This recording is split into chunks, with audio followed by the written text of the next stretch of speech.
Good evening and welcome to Capitol Tonight. I'm Marshall Keeley. We start tonight with the big news in North Carolina's 2026 U.S. Senate race. Michael Whatley is running. The soon-to-be former Republican National Committee chair and former North Carolina Republican Party chair is joining the race weeks after incumbent Republican Senator Thom Tillis announced he won't be seeking re-election.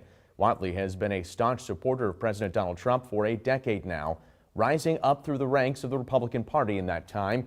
He was at the helm of the RNC for last year's elections, which saw his party take back the White House and the Senate while retaining the House. The news comes a day after Axios reported that former Governor Roy Cooper will be running on the Democratic side of the race. Cooper campaign strategist Morgan Jackson wouldn't confirm the news to us, but did say that Cooper will be making an announcement on his decision, quote, in the coming days. Cooper has been seen as a possible 2026 candidate for years and will widely be considered the front-runner if and when he announces his candidacy. The news of the past few days sets the stage for what was already expected to be one of the hottest races in the country next year. Should Cooper enter the race like he's expected to, it would put him, a North Carolina political institution for more than 40 years who has never lost a race, against Whatley, who has never run for office. Joining us now to help us break it all down are two North Carolina politics experts and political professors, Dr. Chris Cooper of Western North Carolina University and Mac McCorkle of Duke University. Thanks for joining us tonight. And Mac, we're going to begin with you tonight. Your take on Whatley entering the race, is this something you expected, first of all? No, I thought it was a 50-50 proposition for Laura Trump to run.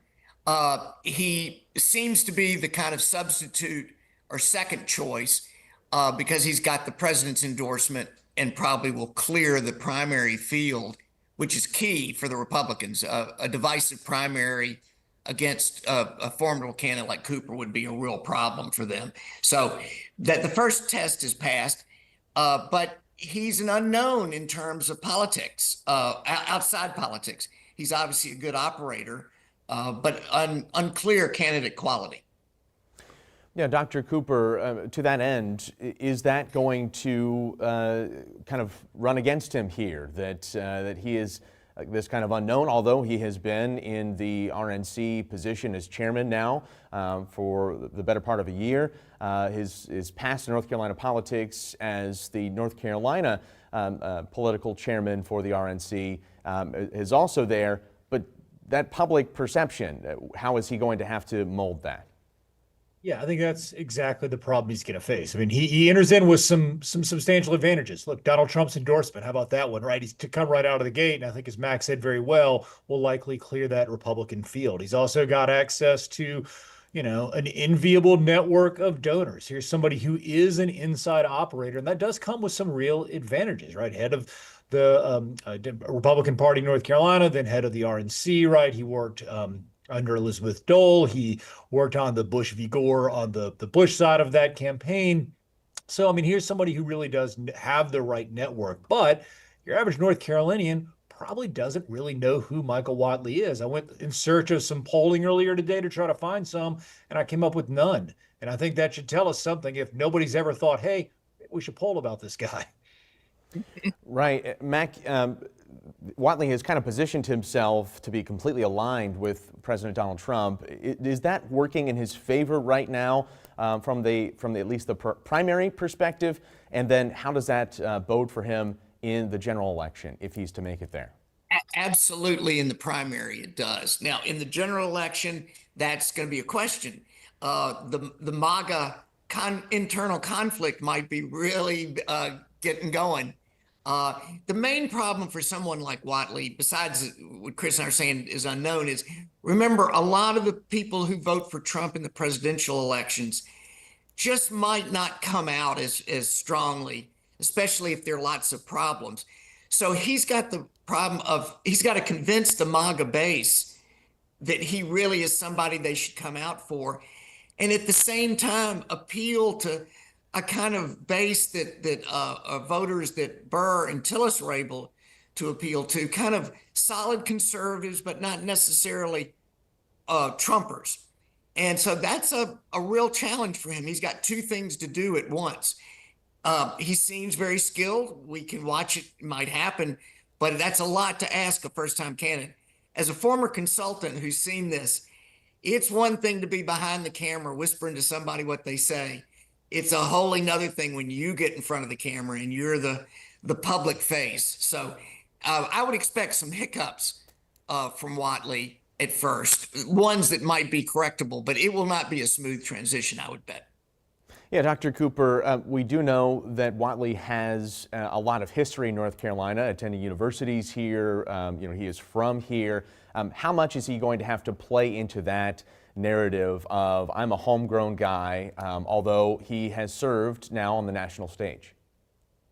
Look, he's going to have to lean into it. He will lean into it, but he doesn't have the advantage of having, a carpetbagger to run against, right? I mean, Roy Cooper is born and bred in Nash County, North Carolina. I think that's actually been part of Roy Cooper's sort of secret sauce in the last few elections. How does he win on the same ballot as Donald Trump? The answer is he is the one Democratic candidate who doesn't get absolutely slaughtered in the rural parts of the state, because he is of the rural parts of the state. He is a rural North Carolinian by definition. And so, I think, yes, Whatley will lean into that. So will Cooper. This won't be an election that's decided really on who's from here or who best represents North Carolina values or ideas. It's going to ultimately come down to these kind of mobilization questions, fundraising questions, kind of the raw politics of it. Yeah, Matt, former Governor Cooper left office earlier this year. What do you make of his standing right now and public perception within North Carolina, given his time serving as governor of this state? North Carolina is a divided state. I mean, Whatley's going to get 45%, and so will Cooper. And so then the question becomes, what happens with the other 10? But for someone in a divided, polarized state like North Carolina, former Governor Cooper is especially proven to be skilled and popular. So again, I would say you've got to say that he is the presumptive favorite, but it's still North Carolina, and it'll be a battle. Yeah, obviously we were anticipating that this was going to be a very hotly contested race. Of course, we expect a lot of fundraising from both parties. How much is, getting your base behind you the key to victory here, Dr. Cooper? Yeah, I mean, it's obviously a whole lot of it. If it's not the entire match, it's darn close, particularly in a midterm election. And so the question none of us really know is, are the Republicans going to be able to mobilize their voters with Whatley at the top of the ticket, right? So the last election, at least presidential election, where the Democratic turnout matched Republican turnout was 2008. I don't think it's a coincidence. That is the last time that a Democrat, of course, won the presidency in North Carolina. Also the last time the Democrats won a U.S. Senate race in North Carolina. So really the mobilization piece is the vast majority of this game. And then obviously the unaffiliated piece, which we haven't talked about yet, but that of course is the largest group of registered voters in the state. A lot of those folks are shadow partisans. They tend to lean one way or the other, but their turnout tends to lag. So who mobilizes which parts of that unaffiliated electorate is also going to be key to this race. Very quickly here, now that these two have kind of put themselves out there as being part of this race, obviously they are presumptive favorites, especially in the primaries here. Do we expect, Mac, that anyone else, any bigger names are going to show up when it comes to this race? Not any bigger names. Former Congressman Wiley Nicola has announced on the Democratic side, I don't think it would be good for his future political prospects in North Carolina to stay in the race, but we'll see about that. And I'm interested to see what Chris thinks. I guess there is a chance that a certain kind of MAGA right-wing Republican might want to challenge Whatley, because he does come out, as Chris said, of the Bush-Dole side of the party, even though he's become very Trumper. I'm discounting both possibilities as really important to this, though. Yeah, Chris, a moment to respond there. Yeah, no, I tend to agree with Mac. I think that the Republican side is the one that's a little bit more interesting here. I think Wiley Nichols probably going to drop out on the Democratic side, I would imagine. And on the Republican side, there is part of the sort of described grassroots who is not wild about Michael Whatley. They made that clear on social media today. So perhaps somebody from the grassroots, the far right of the party, challenges him, but it's not going to be a sitting member of Congress, anybody like that. Why would you give up that position to go against Donald Trump's handpicked candidate? All right, a lot of questions, a lot to watch ahead. Thank you both for your time. Thank you.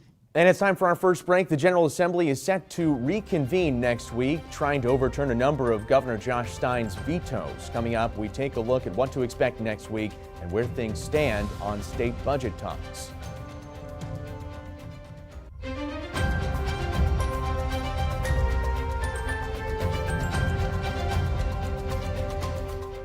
Welcome back to Capitol Tonight. I'm Marshall Keeley. Even with all the news on North Carolina's U.S. Senate race, there are still important things on the horizon in the state legislature. We're still without a budget more than 3 weeks into the new fiscal year. Plus, lawmakers are set to return to Raleigh next week to try to override a number of Governor Stein's vetoes. And joining us now for more is WUNC Capitol Bureau Chief Colin Campbell. And Colin, thanks so much for joining us tonight. Great to be here. So let's start off with a little bit of a refresh. It's been a few weeks since we were last with the lawmakers. They left without even being able to agree on an adjournment. Yeah, it looks like they finally agreed that next Tuesday is when they're going to come back. But when they left, it was, we're going on a summer break, but we're not sure exactly when to come back because the House and Senate, in addition to not agreeing on that budget, couldn't agree on what the schedule was going to be going forward after the summer break. Which may point to a larger issue here, this divide that we might be seeing between the Republicans in the House and Republicans in the Senate. Is that the real holdup that we're experiencing when it comes to getting the budget done? Yeah, I mean, the Democrats are sort of a non-entity on this particular issue. It really comes down to these debates over tax cuts and other issues and how much to spend that the Senate and the House just can't seem to get on the same page about, or even near the same page about. I mean, normally when we see these budget impasses, you see these mini budgets, which are basically just pieces of the budget that they know they can all agree on, like state employee raises or funding for the next year of enrollment growth in public education. And they can do that, at least get that across. And this time around, they seem to be stuck on that. And I'm not even sure next week they get even the mini budgets away. Maybe they get lucky and come to an agreement on that, but so far we've seen no sign that they're really going to have any budget stuff on the agenda next week. Right, and those mini budgets were put out in the final week. I mean, it was kind of a scramble to get those passed, and it didn't happen. On those tax rates, on the income tax rates, the House and Senate have set different targets as to when those triggers should happen that the income tax rate should drop. The House came out saying we wanted to be a little more conservative, concerned about revenue. What does the Senate say? Yeah, so the Senate has, up until this point at least, said we think the revenue numbers are not concerning such that we would need to change this. They've made the commitment to cut these taxes at these particular trigger points for the next few years, getting the corporate rate down pretty significantly, getting the personal income rate down as well. And what I think will be interesting to watch now is after the big omnibus, big beautiful bill as it's called in DC, has shifted a lot of costs from the federal government to the states, whether that's food stamps, the SNAP program, Medicaid. Does that change the calculus for the Senate at all? Are they more willing to look at adjusting those tax cuts, recognizing that the state share of some of these up until now federal program is going to be higher in the years to come? And do we need more revenue to do that? So that'll be one to watch for. And as we're talking about cuts, there's also a move towards potentially cutting some vacant positions within the government. The House, of course, had that in its proposal, while at the same time increasing, in at least one of the proposals, the salaries for individuals who already work in the government. So are they trying to prioritize the base that they have right now of workers, and how do you see that impacting the government here moving forward? That's the big challenge. I mean, for the last few years, we've had this staffing shortage across a lot of different state agencies, and part of it is that the pay hasn't increased with the market conditions. It just becomes more feasible for someone to say, let me go to the private sector because I can make more money than I would as a state employee. And so the goal, I think, there is to try to increase those salaries so that you fill some of the hard-to-fill positions. At the same time, getting rid of some positions that have been vacant for a long time with the idea of, well, somebody else is already doing that work, or the work wasn't that essential to begin with, and that's a way they can free up the funding in a pretty tight budget year. But certainly, when you talk to folks at the State Employees Association, they feel pretty strongly that even these raises that are on the table are just a fraction of what's needed to really attract people to work for the government. And one of the positions that lawmakers are certainly trying to attract is the teacher position. Obviously, there's been talk about raising the salaries for those in education as well. Where do you see the line being here between Republicans in the Senate and House on how much is enough? That'll be an interesting one to watch because that was one of those situations where the House proposal for teacher pay was actually pretty similar to Governor Josh Stein and the Democrats' proposal. They want to get the starting pay around $50,000. The Senate is taking a more conservative approach to how much to increase teacher pay. We've seen this before in years past where the House wants to be more generous on pay than the Senate. They usually meet in the middle, but so far this year they've yet to find that middle ground. All right, we have more to get to, including some override veto votes coming up next week. We are with Colin Campbell from WNC. We'll be back in just a moment.